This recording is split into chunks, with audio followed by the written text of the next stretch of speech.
जी तो अस्सलाम वालेकुम नाज़रीन, जेजे टीवी के प्लेटफॉर्म से मैं आपका अपना भाई सोनू आपकी खिदमत में हाजिर हूँ। नाज़रीन, काफ़ी सारे दोस्तों के मैसेज भी आए और काफ़ी सारे लोगों की कॉल भी आई कि क्या बात है कि जेजे टीवी न्यूज़ नेटवर्क खामोश क्यों है। तो कुछ मसरूफियात थी और कुछ मैं आउट ऑफ सिटी भी था और इस वजह से मैं थोड़ा बिजी भी था। तो माजरत उन भाइयों से जो मेरा वीलॉग देखते हैं और जो अपनी राय भी भेजते हैं। तो आज 2023 का मेरा पहला वीलॉग है आपके साथ और स्टूडियो में ये मैंने स्टूडियो बनाया है और इस स्टूडियो में मेरा आपसे पहला वीलॉग है और इंशाल्लाह आइंदा भी इंशाल्लाह आपसे स्टूडियो में मुलाकात होगी और स्टूडियो में बात होगी। और यहाँ पर मैं आपको कुछ चंद चीज़ें बताना चाहता हूँ। जैसा कि आप जानते हैं कि जब भी हम पहले वीडियो बनाते थे तो हमारे पास तकरीबन जो खबरें होती थी हम सबसे पहले थे जी कहते थे कि निहायत ही अफसोस के साथ ये खबर हम आपसे शेयर कर रहे हैं। लेकिन आज हम अफसोस से नहीं बल्कि खुशी की खबर आपसे शेयर कर रहे हैं कि जैसा कि आपको मालूम है कि जनाब हमारे मुल्क के जो वजीर आज़म है मियां मोहम्मद शहबाज शरीफ वो बाहर के दौरों पे थे और जो मुल्क में जो सियासत गंदी सियासत खेली जा रही थी वो थी कि जी मुल्क दिवालिया होने जा रहा है, मुल्क दिवालिया होने जा रहा है। क्योंकि हमारे पास जो मुल्क को या IMF को जो किस्तें देनी थी, जो ज़खायर थे वो हमारे पास तकरीबन रह गए थे 5 अरब के करीब। तो इस वक्त भी अल्लाह का शुक्र है कि हमारे पास 4.5 अरब रुपया जो ज़खायर हैं वो अपने पड़े हुए हैं और ख़जाने में पड़े हुए हैं। अभी भी हम इस पैसे से तकरीबन 6 माह तक ये मुल्क हम चला सकते हैं और आप पूरी कौम को मुबारकबाद देना चाहूँगा और ख़ास करके उन लोगों को जो मुस्लिम लीग नून से प्यार करते हैं और उन लोगों से भी जो इस मुल्क से प्यार करते हैं, ना कि वो ज़रूरी नहीं है कि वो मुस्लिम लीग नून से हैं और ये भी है कि जो PTI से हैं, क्योंकि ज़ाहिर बात है वो भी मुल्क से प्यार करते हैं। और जिन लोगों ने ये खेलने की कोशिश की मुल्क की इस्लामियत के ऊपर और मुल्क की बका के ऊपर, आज उन लोगों के मुंह के ऊपर मैं कहता हूँ बहुत बड़ी एक जूती पड़ी है कि यकीन करें कि अब खुशी होती है कि आपके मुल्क में मजीद यानी कि 10 अरब डॉलर्स की जो है मजीद सरमायाकारी आ रही है। और अभी मैं थोड़ी देर पहले शहबाज शरीफ साहब को सुन रहा था, उन्होंने कहा जी कि मैं अब ये जो पैसा है कि एक एक पाई जो है बड़ी सोच समझ के इसको इस्तेमाल किया जाएगा। और दूसरा ये है कि बिलावल भुट्टो साहब ने भी अपना एक मौक़िफ़ दिया, उन्होंने कहा जी कि ये मैं बिलावल भुट्टो साहब ने कहा था कि जी एक तीर से 2 शिकार। तो अभी थोड़ी देर पहले उनका भी एक मैसेज आया बिलावल भुट्टो साहब का, उन्होंने कहा जी कि मैं इसलिए कह रहा था कि एक तीर से 2 शिकार हमने किए हैं। तो 2 शिकार ये थे कि एक तो जो सलाब मुतासरीन थे उनका मसला हल हुआ और दूसरा ये है कि पाकिस्तान की जो खजाने का मसला था वो भी मसला हल हो गया। और शहबाज शरीफ साहब कहते हैं जी कि अब जो बॉल है, शहबाज शरीफ साहब कह रहे हैं अब जो बॉल है वो मेरे हाथ में है। तो उन लोगों के लिए अब मैं कहता हूं कि जो जिन लोगों को बहुत जल्दी थी कि जल्द से जल्द इलेक्शन हो और सारे मामलात थे, उनके लिए अब ये बहुत बड़ा लम्हा है, फिक्रिया है कि अब जो है कि ये मुल्क जो है अब सही सिमत में चलेगा। और अब मेरा ख्याल है कि जो PDM है, PDM को मजीद जो है दलेरी भी मिल गई और PDM जो है अब वो खुल के खेल सकता है और इस मुल्क को अच्छे से चला सकता है। ये तो होगी जी सियासतदानों की बात। और जैसा कि आप जानते हैं कि पंजाब असम्बली के हवाले से जिस तरह के कल अता ताड़र और उनके लिए राना सनाउल्लाह साहब जो इस मुल्क के इस्लामाबाद के वज़ीर दाखिला भी हैं, उनके लिए पंजाब असम्बली के दरवाजे बंद कर दिए गए। फिर हाथापाई थोड़ी सी हुई और उसके बाद ये दरवाजे खोल भी दिए गए। मकसद ये है बात करने का कि पंजाब असम्बली का जो मसला चल रहा है कि जिस तरह इस टाइम पर परवेज़ लाई इत्तेहादी है PTI का, PTI कहती है जी हमारे पास नंबर गेम पूरी है और जो नून लीग है उनका कहना जी इनके पास नंबर कम है।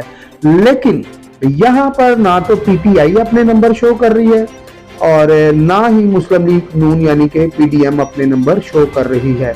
क्योंकि जिस तरह के दिन ब दिन मामलात सामने आ रहे हैं कि जो PTI की एक खातून रहनुमा थी, MNA थी, उनने कहा जी कि मैं परवेज़ लाई को वोट नहीं दूंगी।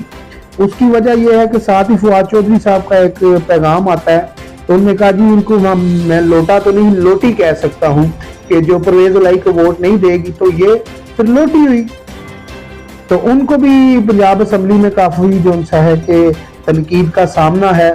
और जिस तरह ही हमारे मुल्क में बारिशें हो रही हैं, दर्जा हरारत बढ़ रहा है सर्दी का, उसी तरह दर्जा हरारत बढ़ रहा है, टेम्परेचर बढ़ रहा है सियासत में सियासतदानों का। तो यहाँ पर पंजाब असम्बली का भी कुछ मामला चल रहे हैं। और कल लाहौर में पंजाब असम्बली के बाद जब राना सनाउल्लाह साहब अपनी गाड़ी से जा रहे थे तो उनकी गाड़ी के ऊपर एक जूता भी फेंका गया, जो कि नामुनासिब बात है। क्या राना सनाउल्लाह साहब की जो गाड़ी पे आप लोगों ने जूता फेंका है, क्या राना सनाउल्लाह साहब अब राना सनाउल्लाह नहीं रहे, आपने जूता फेंक दिया है? क्या क्या ये सियासत है? तो भाई आप लोगों ने जितने भी आप लोग सियासतदान हो, देखो मेरा काम है जो है कि जो हकायक हैं, जो सही बात करना, ना तो मुझे तरफदारी करने की जरूरत है मुस्लिम लीग नून की, ना मुझे तरफदारी करने की जरूरत है पीटीआई की। क्योंकि ये जो मेरे हाथ में बिल पड़ा हुआ है ना, ये देखें आप, ये इसमें साफ लफ्जों में चीख चीख के पुकार रहा है कि जितनी भी हुकूमतें आई हैं वो नाकाम हुई हैं। आटा अभी आप देख लें, आटा जा रहा है जी 160 रुपए किलो। तो गरीब आदमी अगर आटा लेने चाहता है चक्की से तो उसको 1600 रुपए का आटा मिल रहा है जी 10 किलो, और 3200 रुपए का आटा मिल रहा है 3200 का 20 किलो। तो सरकारी जो आटा है, जो सरकारी रेट बताया जा रहा है, गंदम का जो रेट बताया जा रहा है वो है जी 100 रुपए किलो। तो चक्की वाले जो हैं, चक्की के जो मालकान हैं, जो चक्की वाले हैं, क्या वो बदमाश हैं या कोई माफिया है बहुत बड़ा चक्की वाले कि वो अपनी मर्जी से 160 बेच रहे हैं? मैं कल खुद चक्की पे गया हूँ आटा लेने के लिए, तो जब मैंने वहां से रेट पूछने की कोशिश की तो उन्होंने कहा जी 160 रुपए किलो है। तो जब मैंने उनसे सवाल किया, मैंने उनको ये नहीं बताया कि मैं सहाफी हूँ या मेरा सहाफत से ताल्लुक है, तो मैंने कहा जी हुकूमत ने तो इस जगह पर रेट कम किया, तो उन्होंने कहा जी कि हमने रेट कम नहीं किया। यानी कि बदमाशी खुली खुली बदमाशी होगी। अगर आप गोश्त लेने जाते हैं तो वो आपको सरकारी रेट पे नहीं मिलता, मुर्गी लेने जाते हैं वो सरकारी रेट पे नहीं मिलती। तो किस चीज की रियासत है?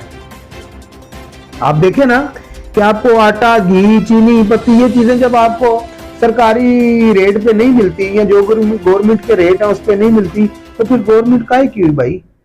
ठीक है, मुझे तो वो गवर्नमेंट चाहिए जो मुझे सरकारी रेट पे आटा दे, जो मुझे सरकारी रेट पे चीनी दे, जो मुझे सरकारी रेट पे गंदम दे। मैं गरीब आदमी, मेरी जो जरूरत है वो तो यही है कि मुझे ये चीजें सस्ती मिलनी चाहिए। और मजेदारी की बात बताऊं, जो इस वक्त जो आपके मुल्क में 10 अरब रुपया, 10 अरब डॉलर आ रहा है, तो उससे आपका मुल्क काफी मजबूत हो जाएगा। ये आपके लिए, हमारे लिए, हमारे मुल्क के लिए काफी बेहतर है। और जो लोग बातें कर रहे थे कि मुल्क दिवालिया होने जा रहा है, उनके लिए अब सोचने वाली बात यह है कि शहबाज शरीफ, मुझे लगता है कि अभी 2 साल रहेगा और शहबाज शरीफ आगे ये हुकूमत चलाएगा। और मैं शहबाज शरीफ साहब से, शहबाज शरीफ साहब की जितनी भी कबीना है और जितने भी पीडीएम के लोग हैं, जितने भी इस मुल्क के या इस हुकूमत के इत्तेहादी हैं, मैं उनसे रिक्वेस्ट करूंगा कि खुदारा कम से कम आवाम को आटा, चीनी, घी, ये चीज़ें सरकारी रेट पे मिलनी चाहिए और सस्ती होनी चाहिए। और जो पेट्रोल का रेट है वो कम होगा जब तक, अच्छा जी, जब तक पेट्रोल का रेट नीचे नहीं ना आता। तो जिस तरह ये गंदम है पंजाब से चलती है, सिंध से चलती है, शहरों में आती है, ज़ाहिर बात है उनका किराया बढ़ जाता है, तो किराए की वजह से भी ये थोड़ा महंगा होता है। अब देखें जी, जो पतीली रोटी है ये एकदम से इसने जंप लगाई है और ये 20 पे चली गई है। जो नान है वो 30 पे चला गया है, और जो आपका रोगनी नान है वो 60 पे चला गया है। ये जो चाय आप होटल से पीते हैं वो 60 रुपए की हो गई है। अच्छा जी, जो आप पराठा लेते हैं वो 60 का हो गया। तो भाई ये होटल, जो छोटे छोटे होटल हैं जहाँ पर 50-60 रुपए की चाय, यहाँ से गरीब लोग ही तो पीते हैं। बड़े बड़े लोग तो पीसी में, तो सरीना में बैठ के खाने पीने खाते हैं। तो लिहाजा आप लोगों को कुछ खुदारा सोचना होगा कि ये जो इस वक्त मसला चल रहा है ये खाली मेरा अकेले का नहीं, ये पूरे मुल्क का है। जो महंगाई की चक्की में जो आवाम पिसी हुई है ये उसका मसला है, और मेरा काम है कि मैं उस मसले को उजागर करूं जो मेरा और गरीब आवाम का मसला है। मैं रेगुलर देखता हूं, हमारे जो समा टीवी के हैं मंसूर अली खान साहब हैं, बहुत जबरदस्त बोलते हैं, बहुत अच्छे एंकर हैं। वो कुछ लफ्ज इस्तेमाल करते हैं जो यूट्यूबर हैं कुछ लोगों को गालबन कुछ ऐसे लफ्ज भी बोलते हैं, मैं बोलना नहीं चाहता, लेकिन यकीन करें वो बंदा बोल बोल के थक गया है कि उसके इतना ज़बरदस्त वो बोलते हैं कि इस मामलात के ऊपर जो हमारे इस वक्त मुल्की हालात हैं वो बेचारे दिन में 2 दफ़ा भी लोग बनाते हैं।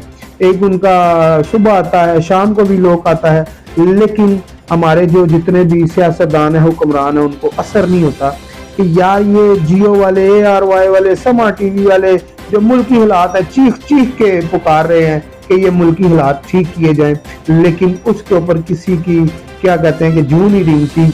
और मकसद ही है बात करने का, मेरा भी यही मकसद है कि जो मुल्की हालात हैं, कारोबार होना चाहिए, बिजनेस होना चाहिए, रोटी कपड़ा मकान सस्ता होना चाहिए। तो जब तक ये चीजें नहीं सस्ती होती तो मुझे बताएं कि ये मुल्क किस सिमत में जाएगा। तो खुदारा इस मुल्क के बारे में सोचें।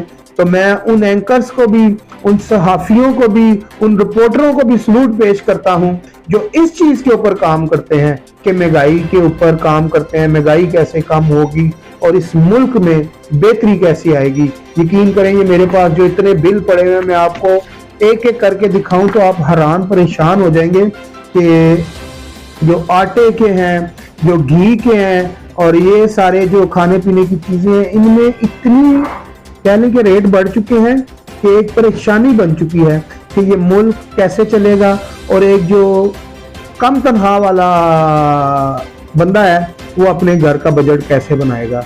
और यकीन करें 15 से 20 हज़ार रुपये वाला सैलरी वाला तो अब मैं कहता हूँ कि मुझे नहीं लगता कि पेट भर के खाना खाता होगा। अगर 15 से 20 हज़ार रुपये जिसकी सैलरी है वो मकान का किराया कैसे देता होगा, अपने बच्चों को खाना कैसे खिलाता होगा, वो अपने बच्चों को स्कूल कैसे भेजता होगा। तो खुदारा इस आला हुकूमतों से और जितनी भी हमारे PDM के इत्तेहादी हैं, इमरान खान साहब भी इस वक्त इस मुल्क के एक लीडर हैं और जो शहबाज शरीफ साहब है और PDM के जितने भी इत्तेहादी हैं, खुदारा इस मुल्क के बारे में सोचें। और इस मुल्क में बिजनेस होगा तो हर चीज सही चलेगी। तो खुदारा पेट्रोल सस्ता करें, चीनी पत्ती आटा घी सस्ता करें, क्योंकि ये हमारे मुल्क की जरूरत है। अपने भाई सोनू को इजाजत दीजिए, मिलते हैं अगले वीडियो में। और हमारे चैनल को लाइक शेयर सब्सक्राइब जरूर किया करें ताकि इससे हमें मजीद हिम्मत ताकत और